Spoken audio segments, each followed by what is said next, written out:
Welcome to the Wired to Hunt podcast, your guide to the whitetail woods.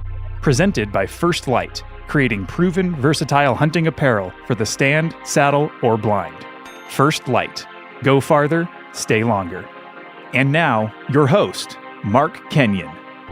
Welcome to the Wired to Hunt podcast. This week on the show, we're breaking down the top 4 lessons you can take away from me and Tony's early 2023 success and the stories of our big buck kills.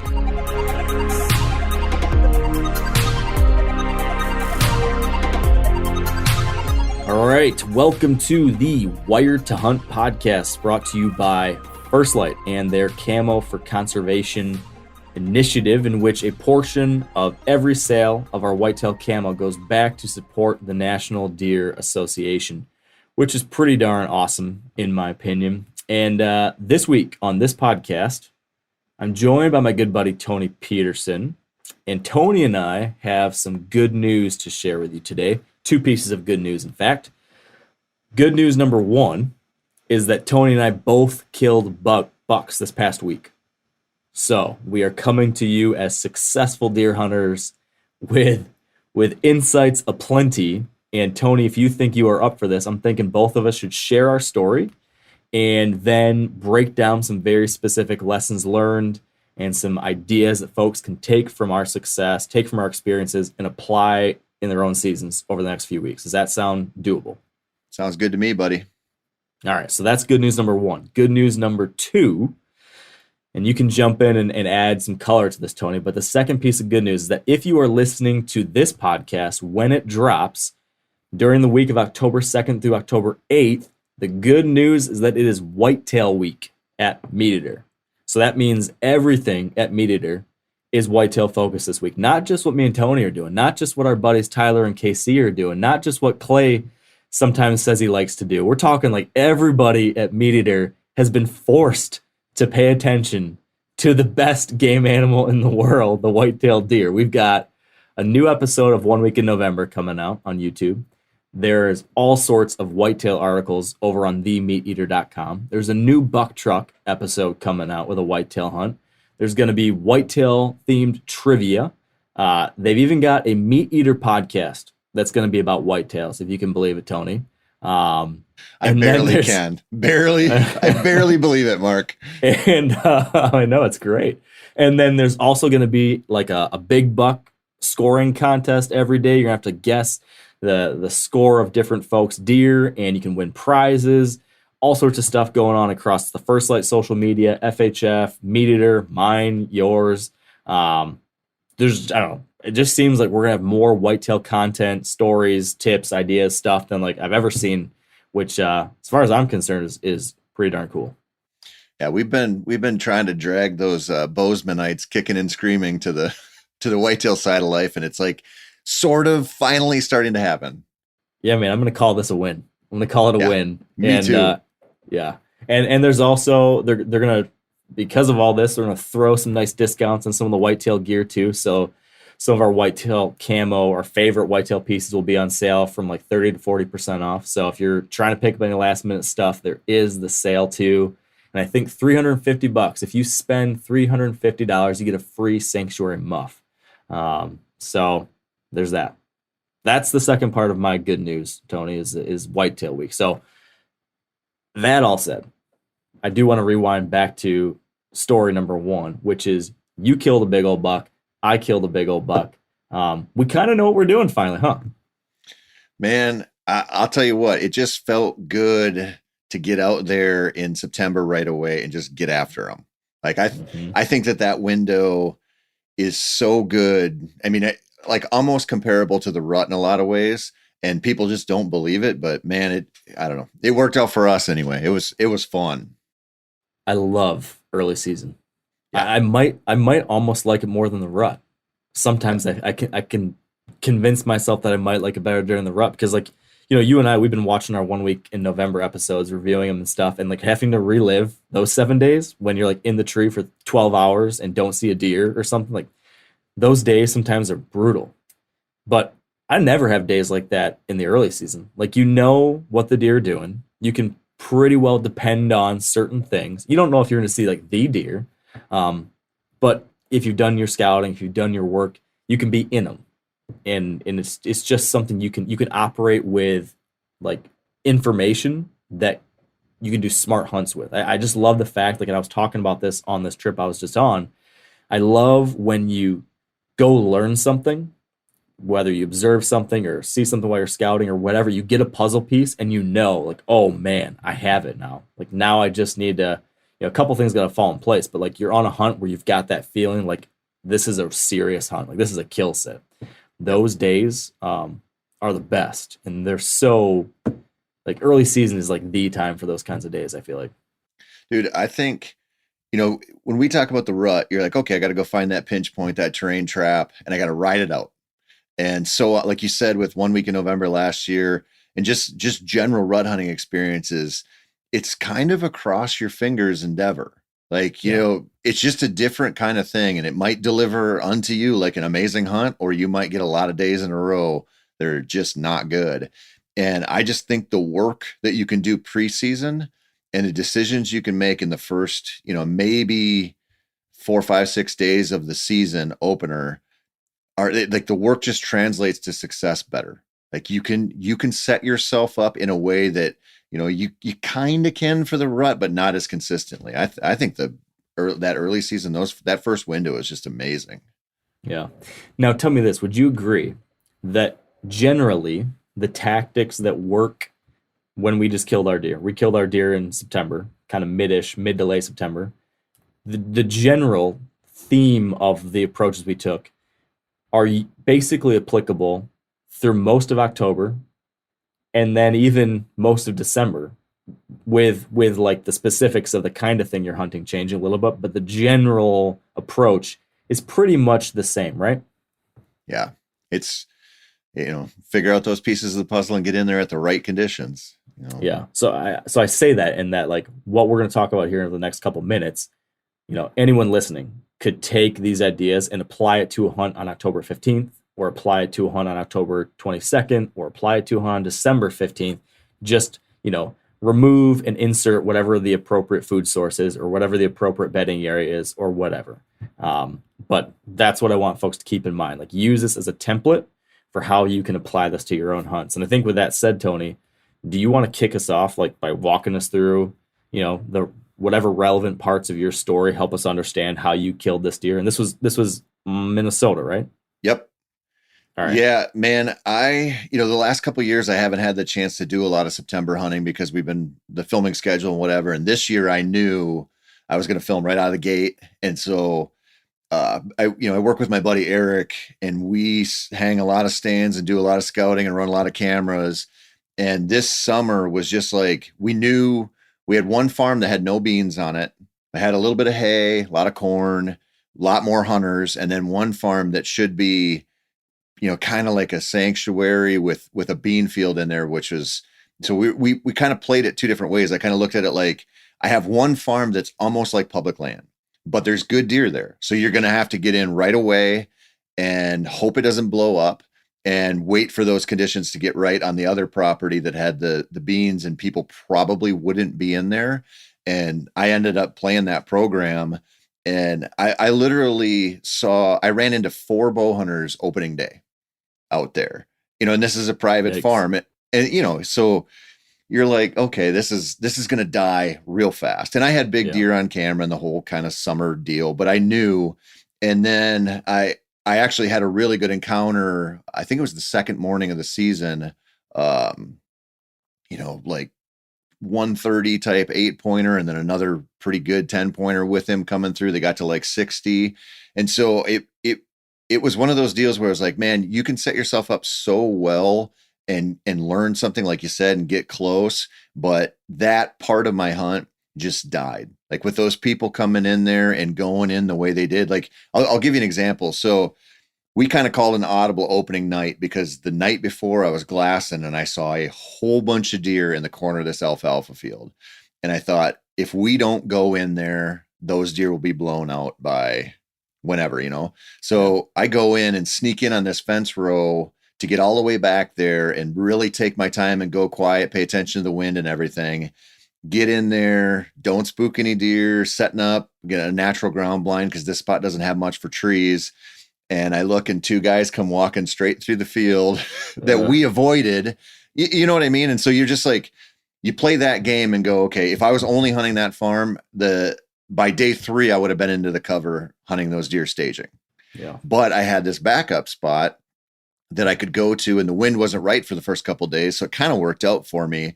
And then the wind got right and I got to move in there, and I went in right for the biggest deer. There's like a 160 that's like somewhat consistent in there. And things were set up well, but I had a doe and 2 fawns come in right away.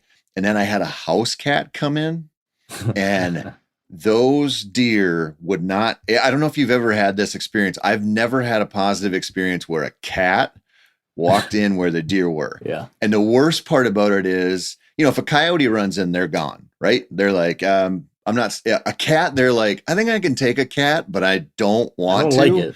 Yeah. So they sit and snort and stomp. And this cat spent a lot of time right in front of my stand. And these deer were on edge. And then finally, everybody kind of spooked, and the cat walked down the field. And later you could just hear deer snorting at the cat. Like it was just working its way down. And so, just stuff. That's a nightmare. Like, well, it's what you realize is, like you said, that the early season stuff, you have so much confidence.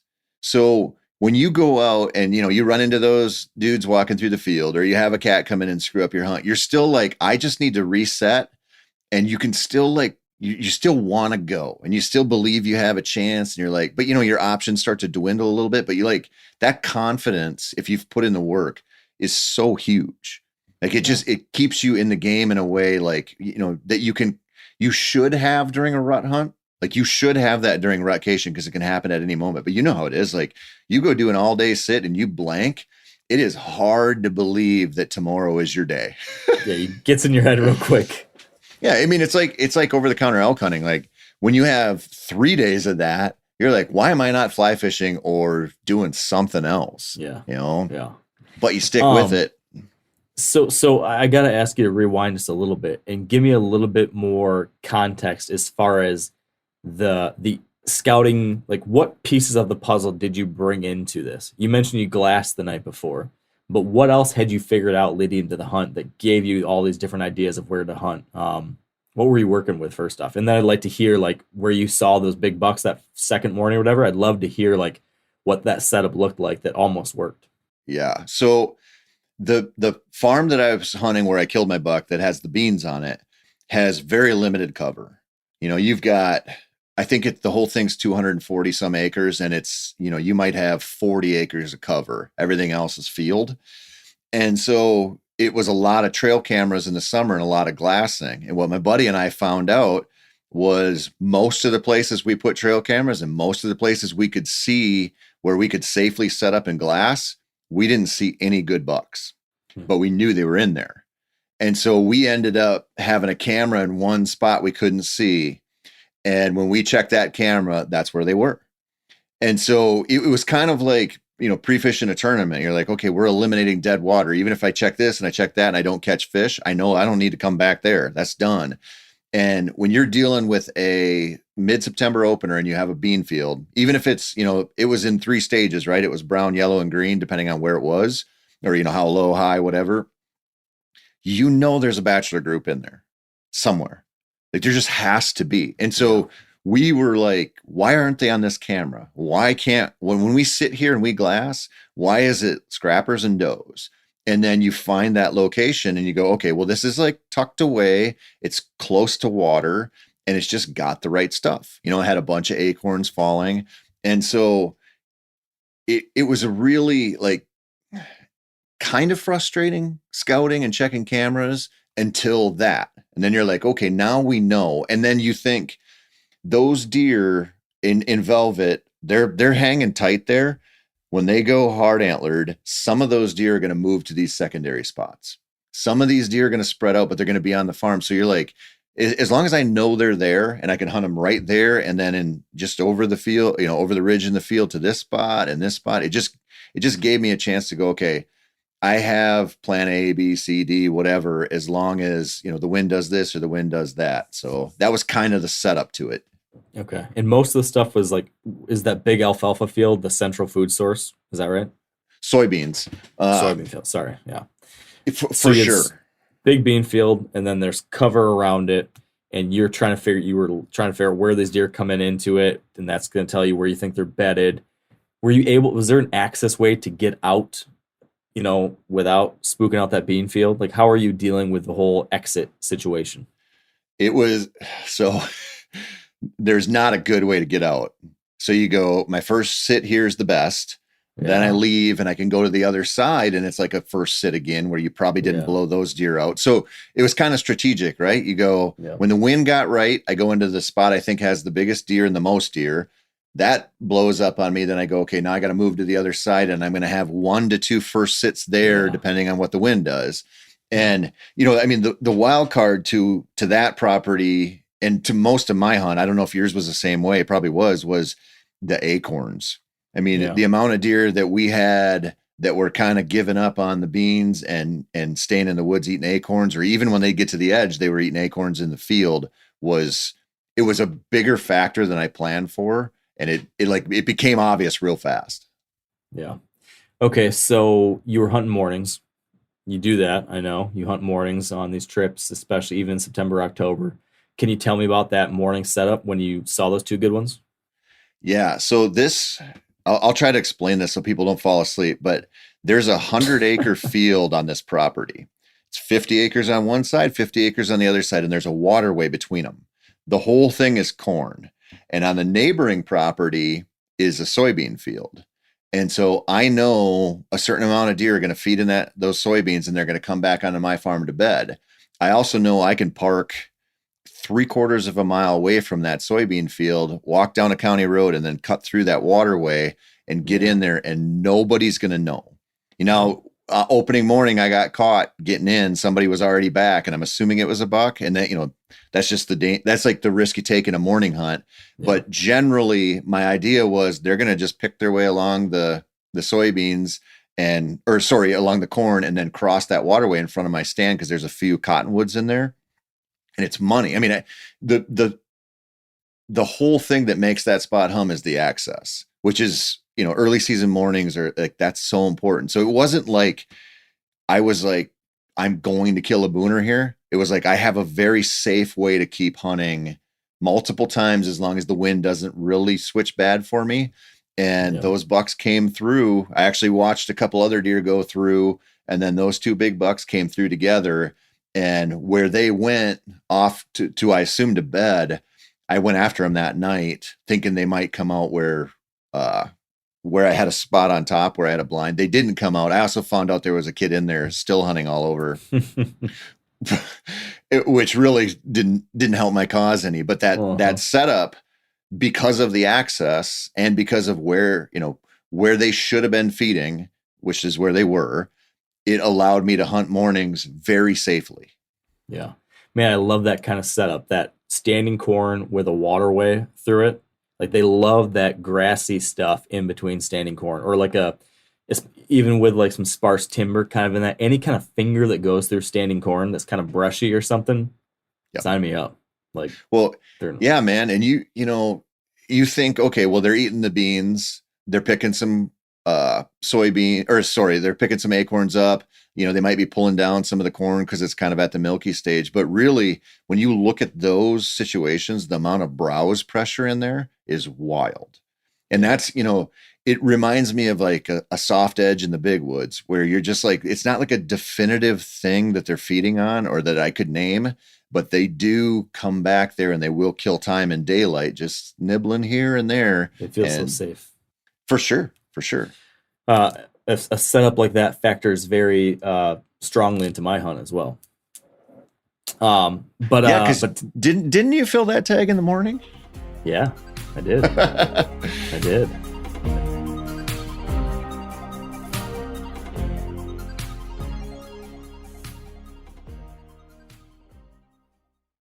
So tell me about how you filled your tag. Let's fast forward to that. Tell me about what the setup ended up being like. How'd you end up killing this deer? So you had to move to the other property, right? So that morning, that was the fourth morning of the hunt. And I actually went in and sat that waterway a stand again because the wind had switched almost 180 degrees. So I thought it was still going to be safe. And I thought I might pick something up. It was not good for me. I blew it out, I'm sure, but it was my last chance, whatever. So I didn't see, that was the only time I blanked, didn't see anything. And then that night I was going into that property with the beans on it. I had 2 stand options, and I was going to go to a stand that I hung pretty close to where I killed that first deer on 1 week in November in the first season. Oh, because it's pretty isolated, and it's just like, I'm like, there's going to be a big deer there, right? The odds are, but I had a stand I had to go past on the way there that's in one of those kind of a waterway deal again with some trees on it, where you only have about an acre to hunt on this property, and the rest is this wooded acreage that I can't hunt, but they feed up through there. And so I thought, my idea is I'm going to go to the farther stand unless I see something that convinces me to sit that waterway stand, the closer stand. And as I'm walking in, it's just the amount of acorns they had been eating on that edge, and every overhanging tree had a scrape under it. And then, you know how it is where you get into bluff country, the top of that field is totally dry on the opener, totally brown. Then it transitions into yellow beans. And then in the low spots, it's green still and lush.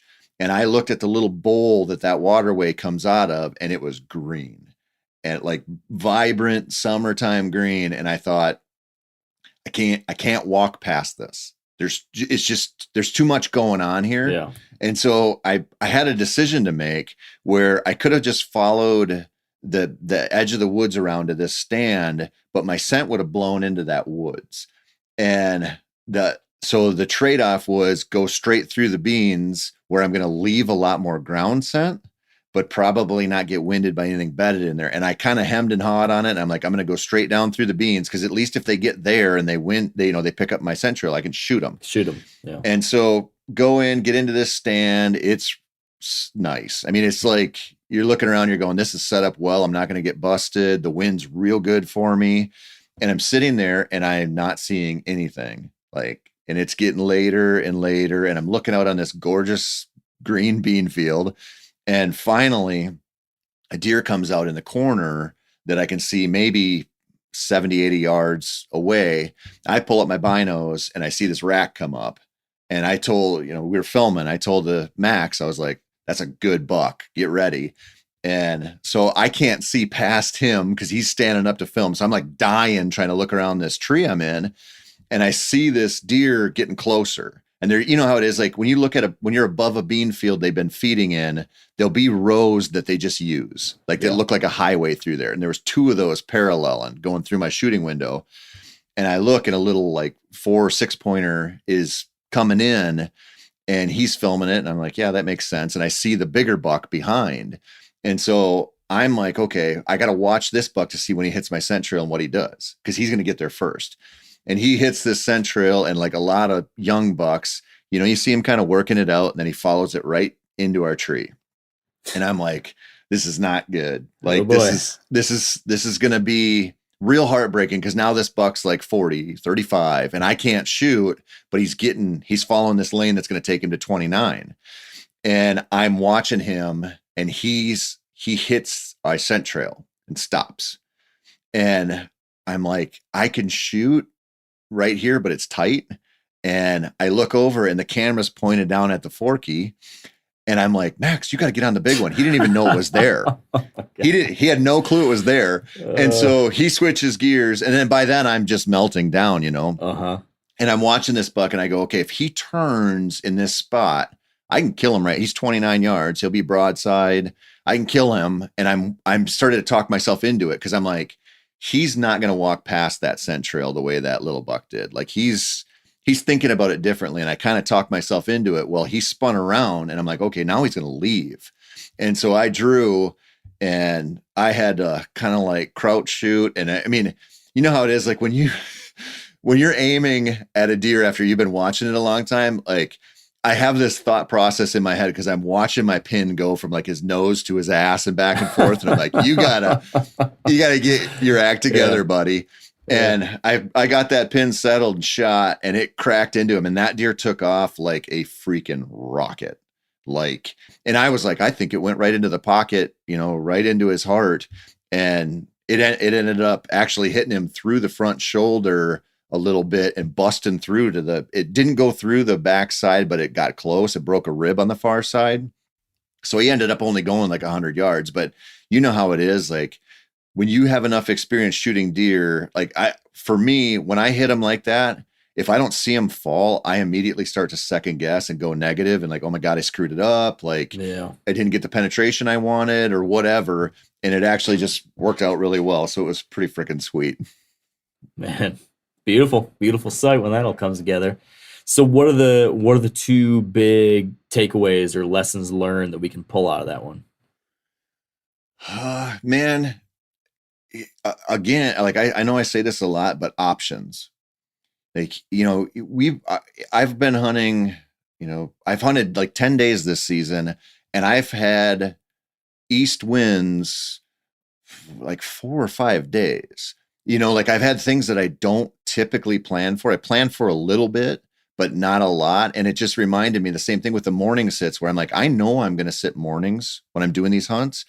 I didn't give myself as many options, and I kind of tried, but I needed to give myself more options. And I'm always reminded of that. Like you're going to build a plan and you're going to say, I'm killing this buck here on the beans opening night. And then the wind sucks or it's pouring rain or something. And you're like, okay, what am I going to do to make the most of it? And so for me, it's always, I don't ever give myself enough options. Like, I don't think I could, even when I feel like I'm super prepared. So that was like a big takeaway for me. Like you got to do better, especially if you have the time and you can do it. Like if it's like a traveling public land hunt or something, it's a different deal, but this wasn't. And I didn't set myself up as well as I should have, basically. And I think a lot of us do that. We kind of settle for good enough.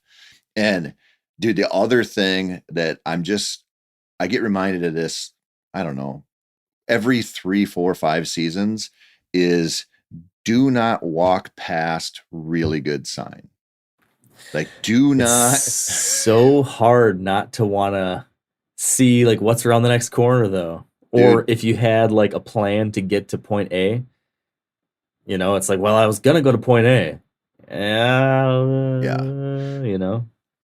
It's hard. And it's because we fall in love with our ideas. But the reality is you have to have like a loose framework of a plan and you have to have options, but you also have to be like smart enough to go, I'm looking at this right now and I should not walk past this. And I did this probably like 5 years ago in Oklahoma and killed a buck one time. Like I just, on this one, I was like, do not go beyond this. Just stay here and give this a sit, because everything is telling you that this will be a good spot tonight. Now, remind me, I remember you said like at the bottom of this low spot, there was the really green beans and there was acorns dropping too, right? Yep. What else was making that spot? Was it just those two things happening at the same place that made it so dynamite? Or was there something with like, was it really tight to where you thought they were bedded to or anything else that made that like the spot? Absolutely. So the way that this side of the field is positioned, the sun is setting, beyond you. So you're not in the sun all night. Like we were in shadows and it was hot. I mean, it was mid 70s, I'm sure. And the sun was blazing away. But when I walked in, the difference in temperature between being in the sun on the top of that field and just dropping into that hole, it was like relieving. And so you're sitting there going, man, if you're a deer out there, even summer coat deer that are going to be bedded close, they're going to pop out here earlier and probably and it wasn't the first day of warm weather, right? So they were probably like, this is the place to be where it's just more comfortable. And so that was a factor too. Like where we were set up wasn't that far away from a trout stream in the bottom of the valley. So it was like a little microclimate. It was just cooler than the other side of the field. Man, sounds pretty nice. I get it. Yeah. I mean, it worked out well. It's a good feeling. It's a very good feeling. Yep. So how about I walk through mine then? And then you press me on some questions as I go through this.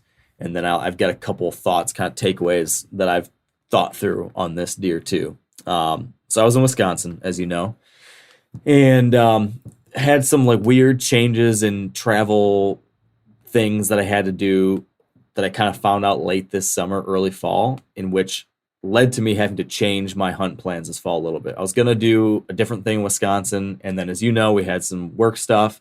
And all of a sudden I was like, whoa, I need to rethink this, which led me to trying to find like what other options I had in Wisconsin where I could hunt someplace with a very short amount of time and maybe have a chance to like, kill a doe or a little buck or anything like that. And I thought, man, Doug Duran has always said I could come hunt around him someday. I know there's deer around there. I'd love to spend some time with him. Want to give him a call and see what he thinks. So long story short, I gave Doug a call, and I couldn't hunt his farm because he has other people to bow hunt that, but he does have another farm in the neighborhood that he helps manage. And he has this program called Sharing the Land, which is very cool for folks. If you're interested in trying to find access to hunt, he's got this program that connects landowners that want help on their property with access seekers like hunters who are looking for somewhere to hunt, and basically connects them. And in exchange for doing some work on the farm, doing some conservation work, you can get access to hunt. And that was basically the program I was going to go through. So in exchange for me doing some chores on the farm at Doug's place, I was going to get permission to hunt this other property in the area. But that said, I'd never been there. I'd never seen it before, going in cold. So just did a bunch of e-scouting leading up to it. It looked like a good spot. It was, imagine like a two-tiered property. There's a large plateau that had a bean field on top. And then there's like the surrounding ridge that runs around, like imagine it like a half circle, imagine. So the top of the half circle, like a double-decker cake, like a double-decker wedding cake is what this kind of looks like, right? So you've got that top part of the wedding cake that's smaller, bean field up top. And then on the side of that, you've got a wooded ridge line with points extending off of that, which on Onyx showed like there's a bunch of oak trees and stuff in there and all these points that come off something. And oh man, there's definitely got to be deer bedded off these points leading up to that standing bean field. And at the bottom, there's standing corn. And so that's what the property has. So hold on. This is like a very typical kind of bluff land setup, right? Where top and bottom's ag, and anything that they can't run a tractor on is going to have the cover in it. Yeah, exactly. And it's something where I've not really hunted that kind of bluffy stuff before. My stuff in Iowa has some topography like that, but not quite like this. And then I hunted, that other time I hunted in Wisconsin with Tom Ingerbo, it was a little bit like this. But this definitely felt a little bit different. I got there, it was bigger than I had hunted in the past. So one of my questions coming into it was thermals. Like, how much are thermals going to play into this? I assumed they would play into it, but like throughout the whole week, I was constantly thinking to myself, okay, is the wind going to win out here, or is the thermal going to win out here? And which do I trust more when trying to make a decision? So all that said, coming into it, I thought to myself, well, the beans should still be green. I'm guessing that's going to be a top food source still. So I imagine some evenings around those beans will be a good starting point. Hopefully I'll be able to see something, see where they're bedded, where they're coming out, and make some moves. And then I thought I'll hunt some mornings, but I'll hunt down on the standing corn side. There was like a waterway that comes through that standing cornfield and then goes up into like a wooded, brushy looking draw. And there's a creek that runs through there. And then that kind of extends up to the side of the cake, the wedding cake, and then extends up to the top of the cake. So like this is the connection point from the bottom of the wedding cake up to the top of the wedding cake. So I thought, like, man, if there's going to be a dynamite like morning location, I bet you deer transition through there in the mornings and you could safely get to it because I could come through that standing corn or through the waterway and get set up. So I had pinned a spot along that brushy waterway for a possible morning location, and I pinned a couple different ideas up on top along the beans for some evening starting points. And that's all I had to work with. That first night, we got there kind of late because I'd been in Minnesota doing a fishing camping thing leading into this. And so we got there like already too late. So I'm kind of rushing. And so the short version of what happened that first night is I thought with the wind and with the map that I could hunt this northeast corner of that bean field and see to where I thought the two best bedding points might be. I thought I'd be able to see deer come out of that. So I headed that direction. And then what I discovered was that this field is one of those fields where it's like high in the middle, but then it drops off, steeply on either side. So you actually can't see most of the field. And so it was one of those nights where it got very still as I'm walking out there. And so by the time I kind of realized, oh crap, like when I got to the area I was interested in, when I'm like realizing I can't see very much at all, I also am realizing it's late. Everything's silent. Like every step I take is making a ton of noise, and we're already running out of time. And I've got a cameraman with me who, isn't used to setting up in the saddle. I'm like, this is already feeling like a disaster. I can't, like I'm stuck. I just felt stuck. So I felt like I just needed to get in a tree here and cut my losses and, maybe see something or learn something. But I was not happy with the situation, and it didn't pan out well. I saw a few does, had a few does wind me that came behind me. And that was it. It was like a lost night. So the next morning, I'm like, well, that evening, I'm like, okay, you made a mistake. You like got too far into a situation and you did not learn. Like I realized I need to like step back and get back into like learning mode, because that situation did not at all play out the way. So I need to like reassess. I need to figure some stuff out. I got to get some eyes on things. So I'm going to do two things today to reset myself. I want to have a couple really, really smart hunts versus like a bunch of these blind hunts where I'm not, knowing what I'm getting into and they're not well set up. So the first thing I decided was that I was not going to hunt that first morning. I wasn't going to go and blind to a spot and set up in the dark like I originally thought I might. Instead, I was going to figure out a way to smartly scout and locate a good bedding location or a good morning hunt location and set something up that I'll have ready for the next day's hunt. The second thing I was going to do is that I was going to find an actual really good observation stand and hunt in a spot that I don't think I'll actually kill a deer that night, but where I can see stuff and really learn. And I would rather sacrifice that night's hunt to have two really good, smart hunts after that. So how many days did you have to hunt this place? I had 4 evenings and 3 mornings. Okay. So which ended up being 4 evenings and 2 mornings. Yeah. But there's a good lesson there in that even with a very, very short amount of time, you still go, I'd rather scout and set myself up correctly than take a gamble just to be hunting. And I think a lot of people don't like, I think that's very hard for a lot of people. Yeah. And it was, it was even hard for me. But I realized like after that first night, I was like, you got too greedy. Like I pushed into it. I thought like I wanted to get into where I thought that good stuff was. And yeah, I was able like, that night, like laying in bed, I was thinking this through, and I had this whole debate with myself. I'm like, it's just not worth it. Like I would rather sacrifice all of tomorrow if I can learn the right things, Yep. And so I was sitting and trying to think like, how do I figure out where I could hunt for a morning without screwing it up? And I got to thinking, Doug drives around his farm all the time on his side-by-side. Drives around his farm, likely drives around this other farm because he helps manage it. So I got in touch with Doug and I said, hey, Doug, do you drive around all the time on your side-by-side doing farm stuff? And he's like, yeah. I was like, all right, well, would you be willing to drive around doing your farm stuff like you usually do today? And can I ride with you? And if I ask you to stop somewhere, will you just stop and sit there parked with a Can-Am riding or still running and let me set up a tree? And he's like, yeah, let's do it. So this was like the secret to my success. I knew that draw looked awesome. It was thick and brushy and there's all sorts of bedding all around it. But if I were to walk through that on foot, every dang deer around there would see me, smell me, hear me, something. But I decided to take a calculated risk and drive in there on this path that Doug has that he goes riding around in often. And we ride in there, and there's one other thing I learned. As I'm telling him about how I'm interested in this draw, he mentions that there's apple trees in the area. So I asked him, well, where are these apple trees? He said, well, there's one right here, right next to this pathway that I was interested in checking out. So right away, I'm like, that sounds great. We definitely have to check that out. So we go do that. We drive over to this place. I have all my stuff. I've got sticks and my saw and platforms and stuff to go and prep a tree. We drive in. We get to that apple tree. Right away, I see it's loaded with apples. They've been hammering it. And I look around. I'm thinking about what the wind and the thermals are going to do. And there's one tree that seems like you could be in range and the wind would work. And you're kind of downhill. So if the thermals are dropping in the morning, it would drop into the standing corn. And I could probably get away with it. So he stays in the Can-Am running. I hop out, sneak over to that tree, hang a set, trim out a couple shooting lanes, slip back down to the rig. We drive out.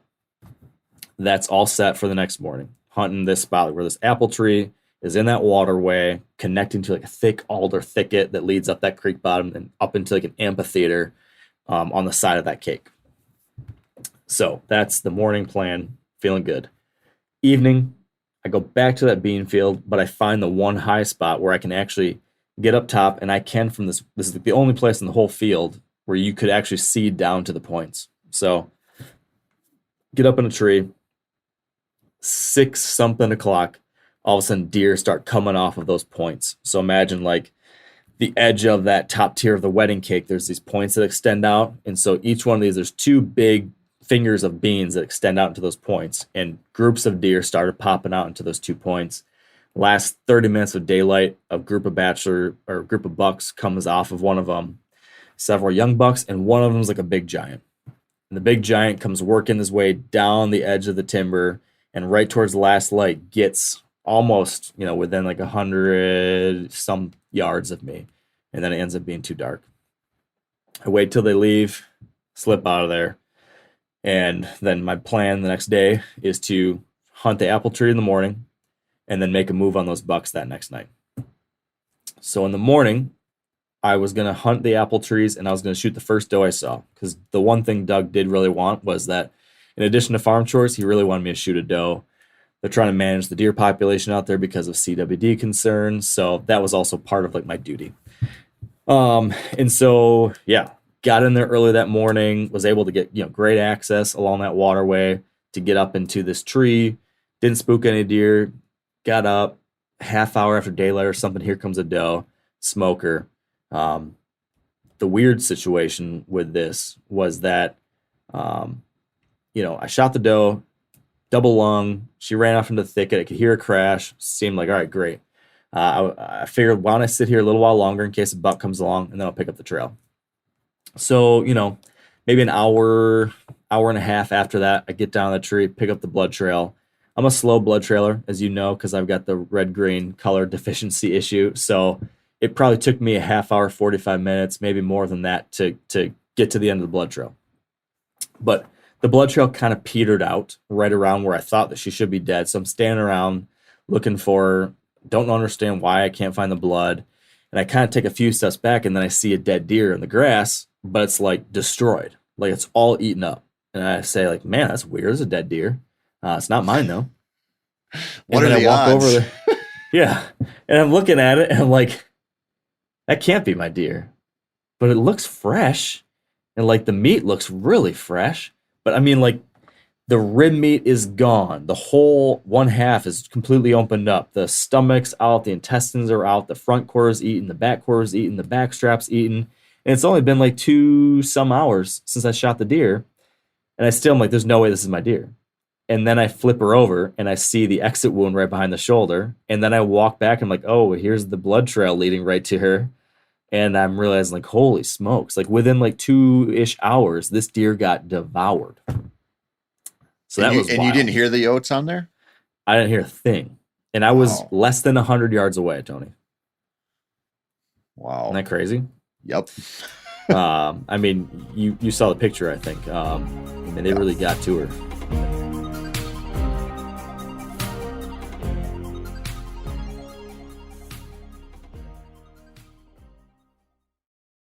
So that was bad luck, but I felt good that the setup worked good. Good shot, great doe. I felt good. At least Doug has one less doe on his property, and we were able to submit the head for CWD testing, all that kind of stuff. But that was like a big day. Went and did my farm chores midday that day to take care of that part of my obligation. That evening, made a move on those bucks. The wind was like, I couldn't have asked for a harder wind to try to make a move on them, so I was kind of limited in what I could do, but I made a move, got as close as I could, and hoped that the thermals would suck my wind down this draw behind me. And the long story short on that is that just didn't see them. I saw a few does, but the bucks didn't show that night. Whether that's because I screwed up in some way or just they weren't there, I'm not sure. Do you think they knew you were there? I don't. If I had to put money on it, I don't think so. Like my wind for most of the time Not that an errant little swirl couldn't have doomed me. It's possible. They definitely did not hear me or see me. The only question is if the wind, because the wind was like it was like a light and variable wind was basically what I had, and so I wanted to get tight to where they came in, but because of that wind, I just didn't think I could safely do that. So I stayed back. I was maybe still like 100-ish yards or so away from where they came out from the field, but I was right at the top of like a little draw that was right behind me. So my hope was that this light and variable wind would drop my wind down beneath me, and then they would be coming from the side and they wouldn't smell me. And it just didn't happen. So I'm not sure why. But that was that night. So my game plan was there's a big rainstorm coming through overnight and into the next morning. And my thought was, well, I'm going to make another move on these bucks tomorrow night. I've got a slightly different wind. I'll get really aggressive because it's my last night. But let's go hunt that apple tree set one more time. It's dynamite. The rain came through all through overnight. Hopefully that washes away any scent that we left from when we were in there getting our deer. It just seemed like a really, really good location. It was worth a shot again. Next morning, thunderstorm, pouring rain. Get all suited up, walk out in there, just kind of in the trench of downpour, hike into the tree. And my thoughts are it's supposed to die off about a half hour, 45 minutes after daylight. The rain's supposed to stop. And then, hopefully we get lucky and something will be moving up when that rain passes through. Half hour after daylight or whatever it was, the rain stops. I look up, and there's a big giant buck walking right up that waterway, right towards the apple tree. And my wind's dropping down perfect, just like still dropping down the thermals, kind of cutting off to the side of where he's coming, dropping into the standing corn. And he's paralleling where that wind's going up that waterway, heads right to the apple trees. And he's got another buck with him, and kind of does the same thing that doe does, except for the doe moved up to the front side of the apple tree, but he was on the back side. So it was a 40-yard shot. Took it and got him. Shot was a little back. He went off. Then some rain came in after the shot. So then I started getting really paranoid because I'm like, man, the shot's back plus rain. This is going to be a hard one to find. But fortunate, Doug had a friend with a dog. Said, yep, I love to, if you have any questions and you can use a dog, I always would bring a dog to be safe. And so that was right. That was the right call. We waited, the necessary time on a hit back and came in that evening. The dog led us right to him. How far was he? How far did he run? Yeah. I think like 120 yards as the crow flies. But I think as like the track took it, like he took kind of he dropped in that same creek bottom and then did one loop and then died in the creek. And I think the track was like 150 or 160 or something like that. How much did it weigh in your mind knowing that you'd shot that doe just before and she got eaten up real fast to take a shot? Yeah. A 40's a poke, and you've got rain, and like, was it in the back of your mind like you better get this right? So I'll tell you, in the moment, I wasn't thinking about any of those things. In the moment, I was thinking, holy smokes, here's a buck. And it had stopped raining, and it was supposed to be done raining. So at that point, I thought we were safe from a rain perspective.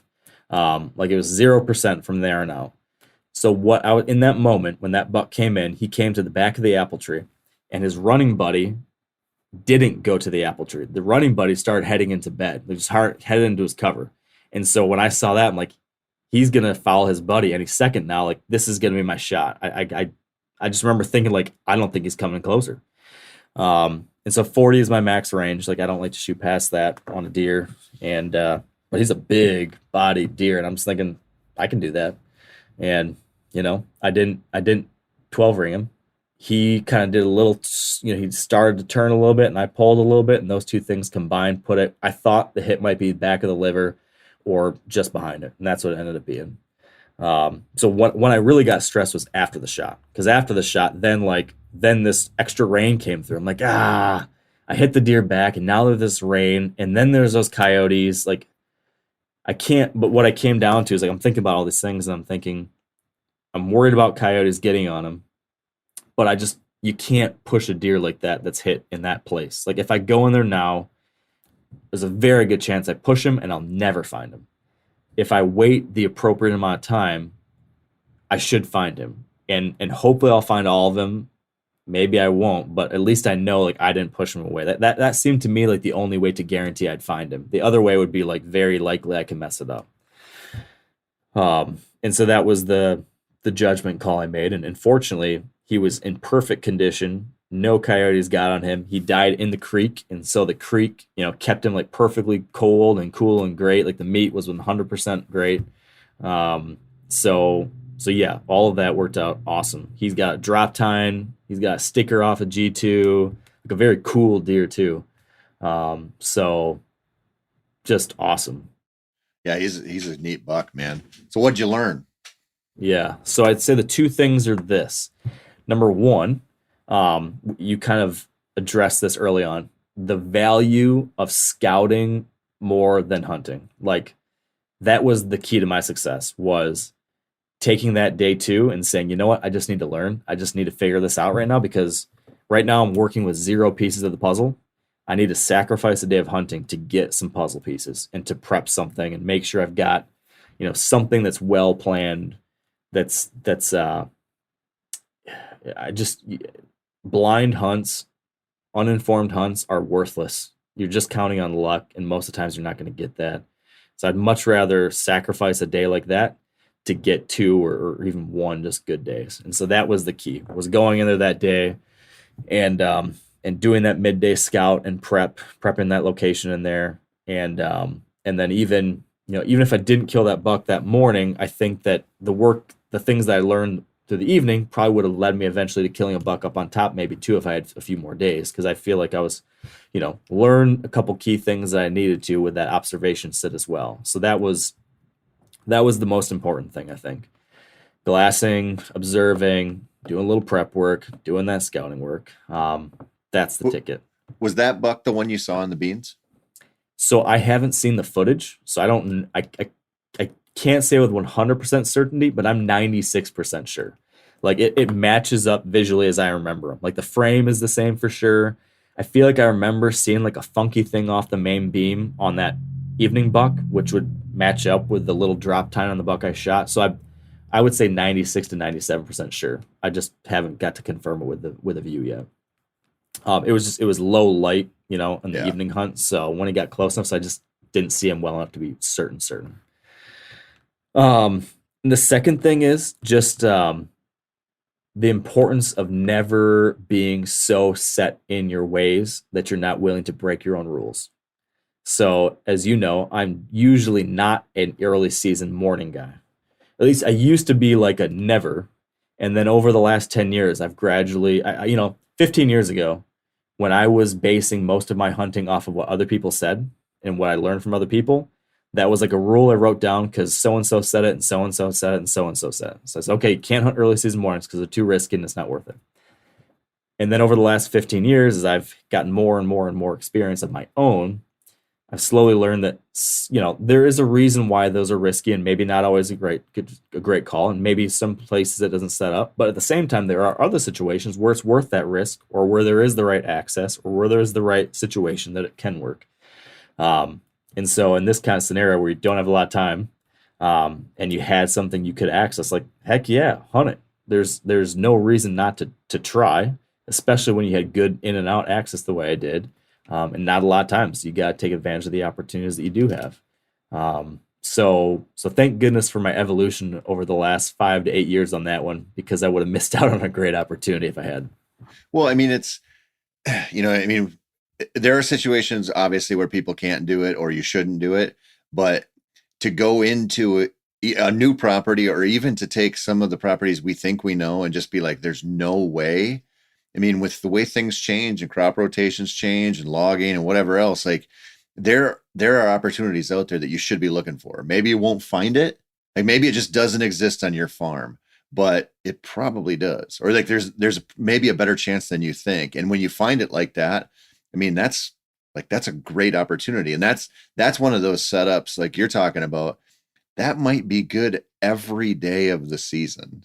Like that might be that good of a setup where you could hunt that from opener until close every morning. I mean, obviously you wouldn't want to, but there are situations like that out there. Yeah. Yeah. And that's another thing, going back to like not assuming something just because of like what it should be. You know, I think I might have 10 years ago, I might have said, well, there's no way I'm going to hunt that apple tree again because I was in there yesterday. I shot a deer. I walked through it. It's going to be all mucked up. Every deer in the nation knows about it. I shouldn't hunt that spot again. But I took a calculated risk and I said, well, I really like the spot and I had rain. I've also seen enough times where like one time in can screw it all up. Yes. Also, it doesn't always. Yep. You know, the buck that you're after might have been a mile away or he might have never been through here. And so I did think about that. I'm like, is this stupid to go in here and try this again? And I said, you know what? I trust in the spot so much and I think the rain will cover me. I think it's worth it. 10 years ago, maybe I would have said, oh, no, it's write it off, move on somewhere, do something different. So that's another one where like you gotta be willing to sometimes go outside of what the pros tell you, I guess, you know? Well, and when you're in a situation, man, I've been running a camera on this new property by my house here on a apple tree. And I don't hunt apple trees hardly ever. Like I just don't really have the opportunity, but this has been an eye opener. And, you know, you think about, you go in there and you shoot that doe and there's coyotes in there and you guys are in there and the whole thing. And then you get that rain and you go, okay, well, I've got kind of a blank slate to start over here. You also have the reality that those deer absolutely know that rain is knocking down apples. And if you have a downpour, you typically have some kind of frontal wind with it at some point that might help you knock down some more food for them anyway. And so it's not just there might be more going on than just like, okay, our scent's probably gone. So we kind of get a redo on this spot, which is a gift. But you also have the reality that those deer live out there every day and they know certain kind of weather conditions come through and there's a whole bunch more acorns or apples on the ground and that can work in your favor. Yeah. I hadn't thought about that, but there's definitely some truth to that. And yeah, I don't have apples anywhere else I hunt. But you know, it seems like the couple other times I've been on other properties where they did have them, if you happen to catch it on a year where like you have the apples and it's like an isolated apple tree, it just seems like they have a really hard time resisting that like ice cream stand back in cover if you have it. They're just going to check it. I mean, they just got to check it. I couldn't have written up a much better kind of location for a morning kind of transition spot. It just right away jumped out like everything you want. You've got the safe access in. You've got it on the edge of this bedding. You've got the apple tree isolated back there. We're far back in there. So, I mean, it was sweet and, you know, it worked out. Well, and you have the benefit of the crop rotation having beans on top to send those deer down to you because a fair amount of them are going to be up there at night and you know where they're going to start. That would have been a different hunt for you if it had been corn on the top and the bottom, probably. Yeah. Oh, you know, I mean, it still might have been good, but maybe not that good. Yeah, it would have made my access a whole lot harder. That's for sure. I would have had to figure out a way to come from the top somehow and work my way through all the bedding down to the edge of, you know, it would have been much trickier. So yeah, it worked out. And I learned some stuff from it and it's fun to see it come together. So let me ask you this about the post-shot deal with that buck. Are you to the point now? Because I remember like when I was growing up, maybe it's different for you having red-green color blindness, but like when I was growing up, like I'm like, I love blood trailing. Like it's so exciting. Like my dad would shoot one or I'd shoot one. Like I loved it.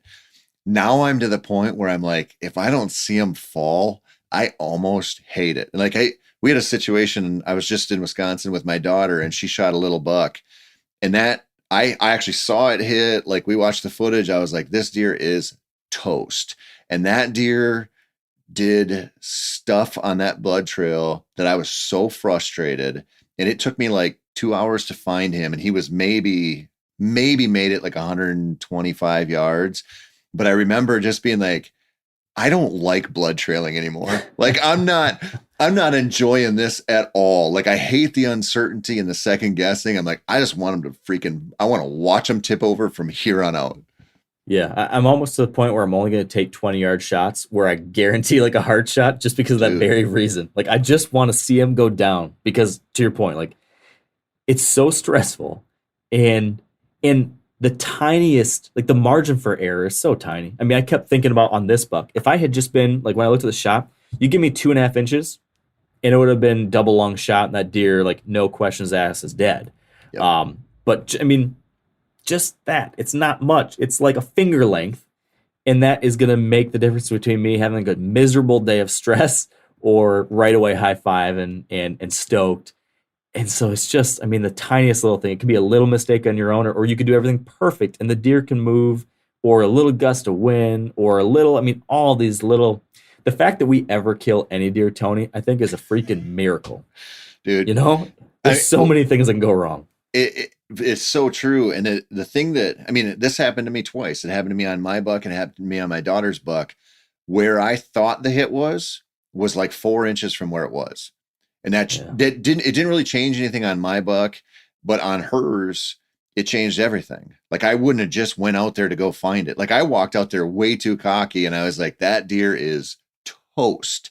And I brought one headlamp, you know, just dumb. Like he's going to be right here. Like I watched it. He's going to be right here. And then, you know, an hour into it, you're like, time to go back to the truck and get real lights and think this through. And I just remember thinking like, God, why is this so freaking stressful? But it is. Yeah. Yeah. There's a huge takeaway right there for this episode too. Like always be cautious and conservative with these blood trails. Cause yeah, I've had so many that I've been overconfident with too. And they're just always tougher than you think they're going to be. And I'm just lucky in this case, like with this deer, you know, we had footage and the Luminax showed me very clearly where I hit. But if I hadn't waited, like if I did not do what I did, I think it would have been a really hard deer to find. So very glad that I waited. Very glad I didn't go walking around and mucking stuff up, because like the dog with zero interference was able to go right to him easy as pie. But if I had tried to go walking around, I don't see blood well, so I wouldn't have seen the little blood that there was. And I would have messed up any scent trail for that dog later in the day. So how long did it take that dog to find it?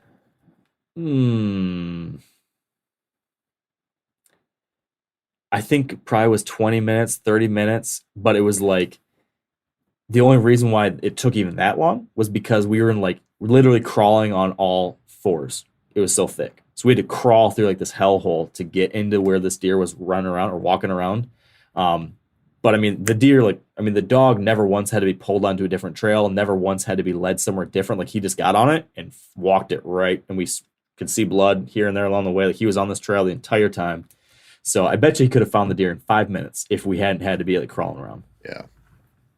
They're so incredible. Oh man. I mean, so incredible. And I'm just glad, like one of my best buddies has a tracking dog. And so we would just often, like, no matter what the shot on a deer was, we would have him come out to train his dog. And that has just gotten me to the point where like I'm not stigmatized by like having a dog out there. So now I'm like, hey, if I have a question at all about the blood trail, like if I didn't see him go down and I've got a buddy with a dog around or something, I'm gonna get him out there because why not? Yep. And like it was so the right call in this case. Just gives you so much more confidence too, especially my eyes. Dude, they're just so much better at it. Yeah, they really are. Like orders of magnitude better at it. Night and day. Although I do love like when there's a, you know, like a paint can sprayed all over the ground kind of blood trail. I do like following one of those, but those seem to be less frequent than we wish. They don't happen every time. No, they don't. That doe that I killed, I mean, like, great shot on her, and her blood trail's crap. Even though it was like, you know, almost as good of a shot as I could ask for. I'm just like, why isn't there more blood?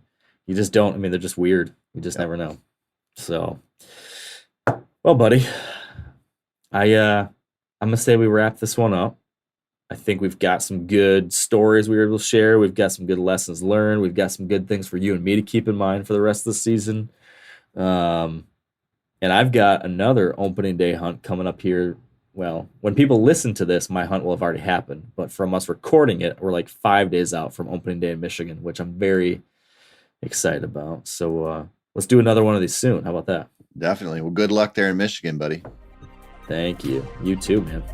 Thanks, man. All right, and that's a wrap, folks. Thank you for tuning in. As I mentioned at the top, if you're listening to this between October 2nd and 8th of 2023, make sure you head on over to themeateater.com or firstlight.com to check out Whitetail Week. All sorts of new content, all sorts of good deals, all sorts of love for our favorite big game animal, the white-tailed deer. So, with that all said, appreciate you being here. Thanks for being a part of this community. We are in it. This is the best time of year. Get out there, folks. Have some fun hunts. Best of luck to you. And until next time, stay wired to hunt.